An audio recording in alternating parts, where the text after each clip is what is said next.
Hello friends and welcome back to the channel. I'm Nick and this is MSFS Flight Plans, a place where cool is absolutely the rule as we do nothing but fly around to look for and learn about the coolest locations on the planet.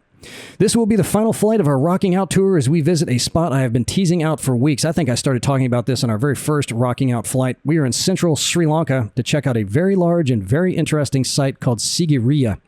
And this is most certainly going to qualify as a lunch break flight, which is less than 15 minutes in the air because the only airport anywhere around here, this one, is only about a mile away from our landmark. And there really isn't that much else to see or talk about around here other than that big rock.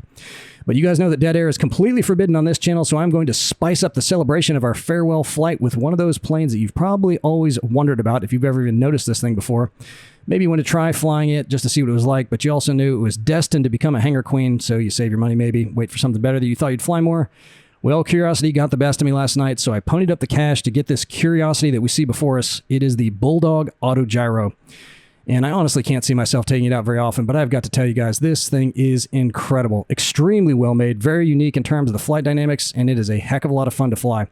So I hope you're going to find this trip interesting, not only for the rock, but perhaps even more the experience of flying around in this thing with me. And you can see it's called No Dice. It comes with all kinds of liveries. All of them have a different name. Just awesome. And perhaps best of all, look whose head we get to look at the back of. Finally, Chet is with us again. And if you jump up in the front, it doesn't have a full gauge set. There's just a little GPS, which I don't have back here. So I guess Chet's going to have to yell at me if we get off track. But once we're in the air, this will be an easy VFR flight. And look at this. I mean, the trim with these planes that are just kind of, you're not sure if they're jokes or what. Usually they don't spend the time to make the detailing this good. Look at all the trim work in here. The wood grain looks great. I mean, even the stuff down there, all of it just looks amazing. I think it was $12 for this thing. So in my opinion, totally worth it. Okay, so startup is fairly easy. We've got a little box down to our left with a few switches I have to flip. So I'm going to open that up and do that real quick, and then we'll fire it up, and then we'll be on our way. So first we got our fuel on, battery on, mags on, avionics on, and then we'll turn the alternator on after we start it up. But we'll crack the throttle a little bit, give it full mixture. And this thing sounds incredible too. I don't know if it's a custom sound pack or not, but listen to that. Amazing. Okay, so now we'll turn our alternator on. And I don't know what the decals and spats switches do. Maybe something on the outside. And when I flick the GPS switch, it didn't change anything up here. Maybe it gives him gauges up front. I don't know. So our transponder's down here. We'll go ahead and get that set up.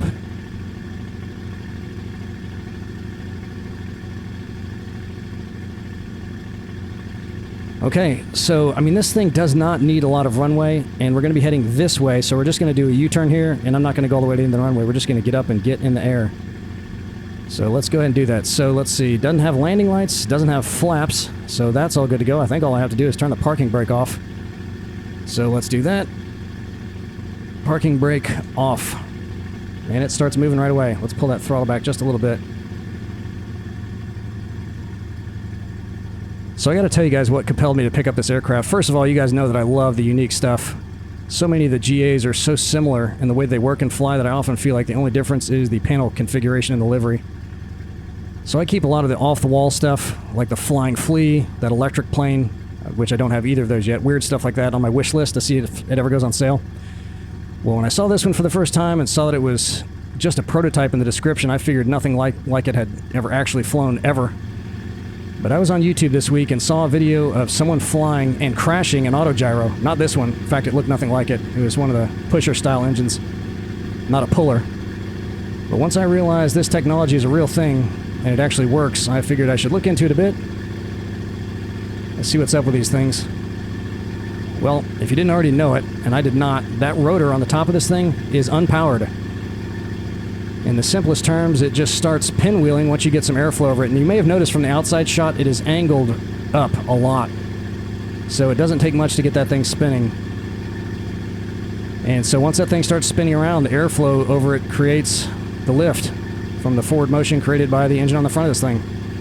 So the wind starts blowing over it, starts spinning, gives us some lift. And the actual physics of it are a bit more complicated than that, and I found it all very fascinating. So I'll link a cool YouTube video I found in the description if you want to know more about it. So once that thing starts whipping around, it begins to generate its lift, and you probably notice that we don't have wings, so all of the lift is provided by that top rotor. But it does have a traditional rudder system. You probably saw that it does have a vertical stabilizer. So that's how we get the yaw control. But all of our pitching and rolling is controlled kind of like a helicopter by controlling the rotor up on top, with one huge difference. If you saw our helicopter flight tutorial a few months ago, I explained how the cyclic and swash plate system works on those.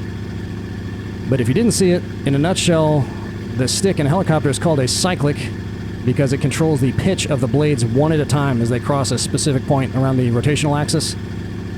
And it's called cyclical control, hence the name cyclic. So in other words, if you want to roll to the left, it will only increase the pitch of the blade as it comes around the right side, thus increasing the lift on the right side, which is what creates that roll to the left. But with an autogyro, the entire rotor plane tilts all at once, not one blade at a time, and the airframe reacting to that inertial shift is what creates the pitch and/or the roll. And the net effect, as I'll demonstrate for you here, is kind of sluggish compared to a helicopter. So I'm giving it pretty good left stick right now. And it just kind of takes its time. If you give it some rudder, I'll give it some rudder. That's kind of how you have to fly this if you want to take tighter turns. You really can't take them super tight like you can in a chopper in this thing. But it is smooth and easy.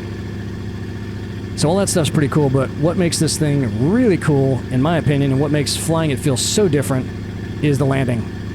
You're basically just doing an auto-rotation descent like you would in a chopper with a dead engine. But because we can still control the forward momentum with that thrust propeller, we can still maintain a good amount of lift, producing the softest, most controllable touchdowns I've experienced in anything we've ever flown. Listen to the sound of that engine, just so throaty, incredible. So there's our rock, can't miss it. And a lot of this landscape out here has very, very bad satellite coverage, and the hills are way, way, way too sloped, but the rock looks really, really good. So I wouldn't say this is like a joy flight sightseeing area. You'll see some of those telltale patchy fill-in spots up here. This is probably going to be one right here, because those look like what they do. They throw a bunch of fields in that don't look anything like the fields around them, and then just put some default buildings out there, so that's probably what that is. But everything else about this thing that I love aside, just experiencing that sensation of that landing is totally worth the price of admission, in my opinion. And who knows, maybe we'll take it up for another sightseeing tour in place of a helicopter. But I had no idea that this was a real thing. And there's lots of videos of people flying these things out there. All the other videos I saw had pusher engines, not motors up in the front like this one. Yep, that's the default stuff. That's what it looks like. And it's kind of a patchwork of that stuff out here. So that's the primer on autogyros. And again, if you want to learn more, check out that link that I'll throw down in the video description, which explains it all in more detail. But getting to our landmark, the rock itself is a granite formation about 600 feet high. And as you're going to see, there's something quite spectacular perched on top of it. Aside from the really ancient nomadic humans passing through this area, there's evidence that Buddhist monks around the 3rd century BC had been using some of the local caves and the overhangs of this thing as shelters, and they know that because there are some carvings that seem to indicate that those were donated to the monks. And I'm not sure who the benefactors were way back then. Wolves, maybe? But in the late 400s, the area around the rock was upgraded to a fortress by a king who swiped the throne through a bit of subterfuge and skullduggery. And just in case the fortress walls around the bottom of it were insufficient, he built a big palace up on top of the rock, which is what we're going to be checking out today. So I'm going to come down just a little bit so we can get a nice close look at it. So as we come around, there's a big square thing on the ground. We'll see some of it that has moats and everything. And it's kind of treed in, but they've got water gardens and all kind of terracing and stuff. All of it really ancient, at least 1,500 years old. There's part of the moat there, but when we come around, we'll take a real close pass on the other side. Unfortunately, there's just so many trees, but at the end, we'll look at the satellite map and you get a closer look. But all of this, almost the entire top of this thing is covered with buildings that someone built a long time ago. And this wasn't purely as a defensive structure on the top of it, but more of a pleasure palace, complete with gardens and decorative pools and other pleasurable appointments. But that was a long time ago, and no one is sure if that is really the true history of this place. Some think it might not have been a fortress or a palace at all, but the entire thing may be a continuation of the efforts by the Buddhist monks. But whatever the story, the fact that it was so hard to get to means a lot of it is still around for us to explore today, and I'm very grateful for that. And I'm not sure how people got up here originally, but I saw some shots from the ground of something called the Lion's Gate on the northern side of it, which has 2 big lion's paws and the remains of a staircase that appears to go about a quarter of the way up the side, so maybe that went all the way to the top at one time. But now they've got a big modern staircase zigzagging up from that. But I didn't get to see that last time because I didn't know it was down, though. So when we get around the north, we'll look down and see if we can see the staircase or the lion's paws, which are huge. But something we definitely cannot see, but I sure wish we could, are a bunch of frescoes all along the western base of this, which is on the other side and would be in the shadow anyway, but I couldn't see them when the sun was over there either. And I couldn't tell how old those were, but they look good, and they look old. But there weren't any dates. Look at this thing. So you can see they got a little pool here, and this really doesn't do it justice. I mean, this looks good. This rock looks almost as good as Stone Mountain did. Alright, so the lion's paws, I'm probably going to either be here or on this side of it. Yeah, the staircase is really obvious in the pictures. Zigzagging up there, so I don't think that got modeled, unfortunately. Yeah, so it kind of comes up here and then goes up that thing there, but that rock looks good, and so does everything else. Yep, can't... Well, oh, are those some of the frescoes down there? No way did that get modeled. No, they're just trees.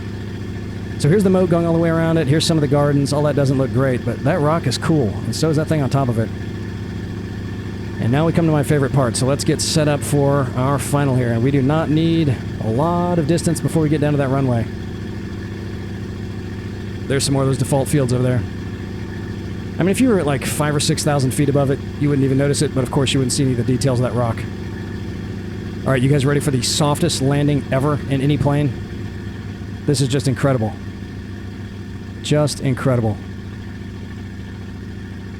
Chet, how you doing up there, brother? He's loving this. Just loving it. Wanted to take the old Bulldog out.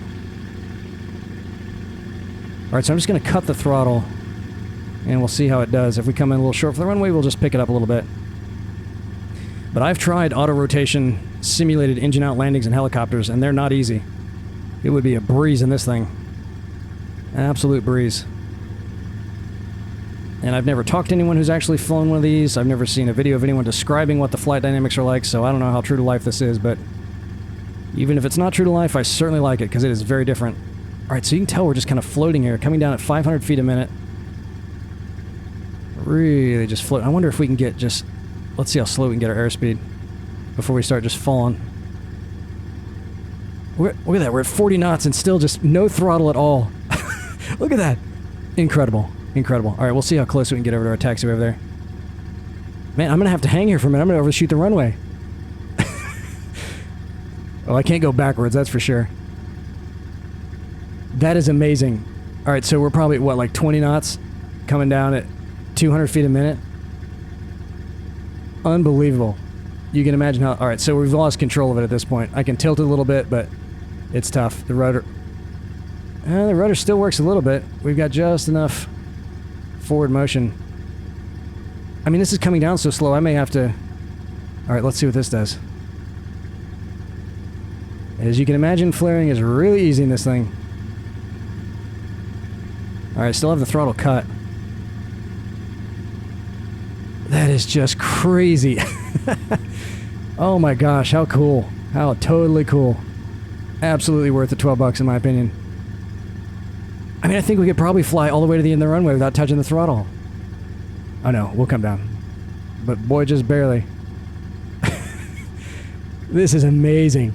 Just amazing. Love it. Absolutely love it. Check that out. How crazy is that? I'm tempted to see if I get to the end of the runway. There we go. Just barely. Talk about smooth as butter. Awesome. Okay. Let's turn around and get back over to our parking spot. We'll take a real quick look at little NavMap. And it is a tail dragger. That's why the nose pitched up like that. Obviously not very difficult to land. I gotta tell you guys, even though I don't think we'll probably be pulling this thing out for every other flight for sure, between the sound of that engine, the landings, just how totally unique it is, how well built this thing is, loving it. Totally worth it. Totally worth it. If you're looking for one of those crazy planes for your hangar, I would put this somewhere near the top of your list. I don't even know who the developer is. I need to check that out. Give them some props. No pun intended. Alright, you know that guy wants to check this out. Let's go pull in front of him. Yeah, I know. Get your iPhone out. You can get a picture of it. Chet's not camera shy.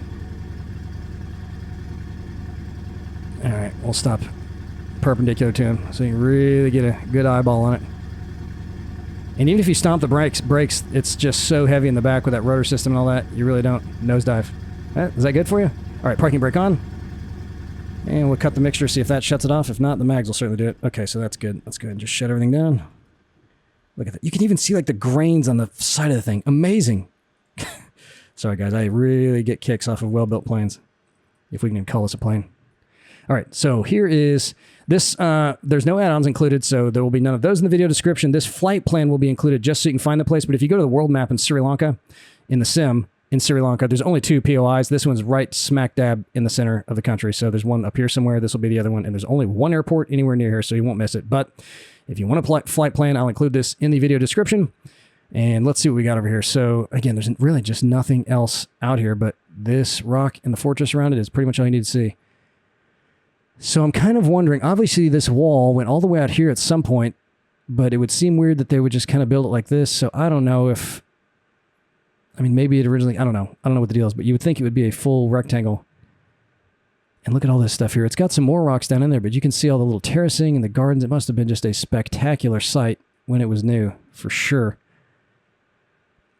Is that going to be pixelated? It is a little. These just are not real good satellite images. And kind of like that place out in Colombia, we've got it skewed to an angle at a little bit. If you look at it on the Google map, you can see the lines pause. Yeah, they would have been smack dab in the middle of it. And they are big, really big. And right between the two of them is a staircase that comes up about halfway. And then they got the zigzagging staircase coming up the top. But that is neat. Really, really cool. Totally worth a trip, if for no other reason, just to check out the Bulldog Autogyro. Awesome. Okay, so up next, I think we're going to try to hit at least one of our member recommendations, and another thing that will be included in the video description is the link to our Discord page.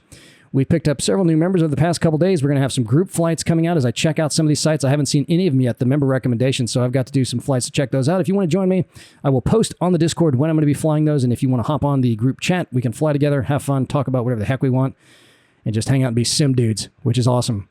Had an absolute blast, saw an awesome place, an awesome plane, learned a lot of stuff. What more could we really ask for? Can't wait to see y'all again in the skies. Later.